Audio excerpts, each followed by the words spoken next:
Welcome to study channel. मेरा नाम है मोहम्मद कैसर। एलटी ग्रेड शिक्षक भर्ती के लिए 7466 पदों का विज्ञापन आ चुका है और आवेदन 28 जुलाई से होगा। आज विषयवार रिक्तियां भी आ गई कि किस विषय में पुरुष के कितने पद हैं और महिलाओं के कितने पद हैं। इसी बीच एक बहुत बड़ा सवाल काफ़ी छात्रों का ये आ रहा है कि पुरुष वर्ग में कौन आवेदन कर सकता है, महिला वर्ग में कौन कर सकता है, क्या महिलाएं पुरुष में भी आवेदन कर सकती हैं। तो बताऊंगा मैं आपको सब कुछ, यहाँ पर बने रहिएगा लास्ट तक। तो जैसे हिंदी में आप देखेंगे पुरुष में 568 पद हैं, महिला में 119 पद है, टोटल 687 पद है। ठीक है, अब यहाँ पर पुरुषों का तो क्लियर है कि पुरुष में ही आवेदन करता है, वो महिला में आवेदन नहीं कर सकता, चाहे वो टीजीटी हो या एलटी ग्रेड हो। लेकिन डाउट यहाँ पर महिलाओं को लेकर आ रहा है, क्योंकि महिलाएं जो हैं वो टीजीटी में पुरुष या महिला दोनों में से किसी सीट पर वो चाहें तो आवेदन कर सकती हैं। ऐसा ऑप्शन टीजीटी में होता है, पिछली भर्ती में भी था, उससे पहले भी ये था। लेकिन दोस्तों एलटी ग्रेड में पिछली बार ये व्यवस्था नहीं थी, ये बिल्कुल क्लियर है, यानी कि महिला भी पुरुष में आवेदन नहीं कर सकती, महिला में करेगी, पुरुष में करेगा। ये पिछले वाले नोटिफिकेशन में मेंशन था और यही चीज़ दोस्तों नई वाली भर्ती में भी देखने को मिलेगा, यदि कुछ नया बदलाव नहीं होता है तो आज की वर्तमान स्थिति में कंडीशन ये है कि पुरुष में आवेदन करेगा, महिला में आवेदन करेगी।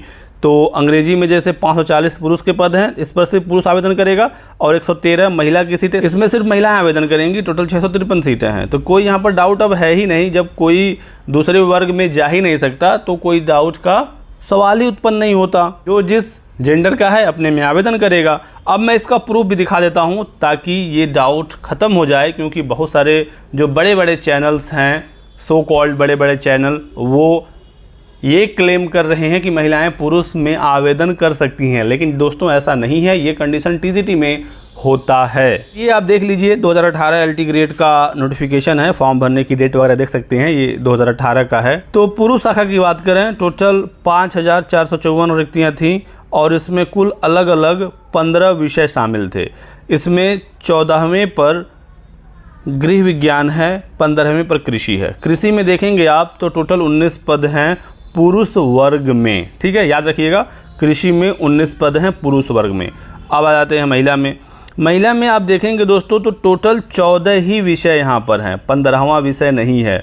जैसे पुरुष में आप आएंगे तो 14 पर गृह विज्ञान था और 15 पर कृषि था।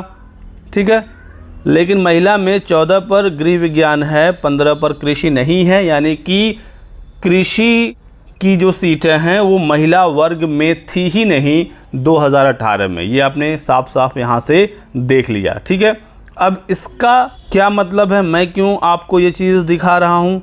अब दोस्तों आप यहाँ पर देखिए, यहाँ से चीज़ें क्लियर होंगी। नोट है यहाँ पर, सहायक अध्यापक कृषि पद हेतु केवल पुरुष अभ्यर्थी ही पात्र हैं। कृषि में केवल पुरुष अभ्यर्थी ही पात्र हैं आवेदन के लिए, क्योंकि उक्त पद की रिक्ति केवल पुरुष शाखा के लिए ही है। तो बिल्कुल ये क्लियर है कि अगर कोई सीट पुरुष शाखा के लिए है तो सिर्फ पुरुष ही आवेदन करेगा।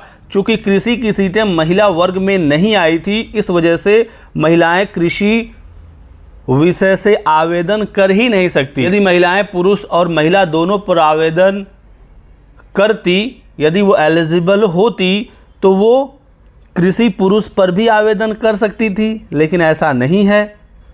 तभी तो यहाँ पर साफ साफ लिख रहा है केवल पुरुष शाखा के लिए सीटें हैं, इस वजह से सिर्फ पुरुष ही योग्य हैं सहायक अध्यापक कृषि विषय से। तो आशा करता हूँ आप बिल्कुल समझ गए होंगे, क्लियर। बाकी 28 जुलाई को नया वाला भी नोटिफिकेशन आएगा, यदि उसमें कुछ चेंज होता है तो मैं आपको बता दूंगा। लेकिन वर्तमान स्थिति में महिला पर आवेदन करेगी, पुरुष पर आवेदन करेगा। एक से अधिक विषय हेतु आवेदन करने वाले अभ्यर्थी उसी एक विषय के लिए अर्ह माने जाएंगे जिसका उन्होंने एग्ज़ाम दिया है। मान लीजिए आप एक से अधिक विषय के लिए एलिजिबल हैं, आप आवेदन करते हैं, लेकिन एग्ज़ाम एक ही दिन होगा तो आप कोई एक ही पेपर दे पाएंगे जिसमें आप शामिल हो जाएंगे, आप उसके लिए एलिजिबल माने जाएंगे। आगे की प्रक्रिया में जो आप पेपर छोड़ देंगे उससे आप बाहर हो जाएंगे। तो ये एक छोटा सा डाउट था आप लोगों का, आशा करता हूँ आपको ये क्लियर हो गया होगा। वीडियो को लाइक कर दीजिएगा, चैनल को सब्सक्राइब करना और हमारे साथ बने रहें। Thanks for watching.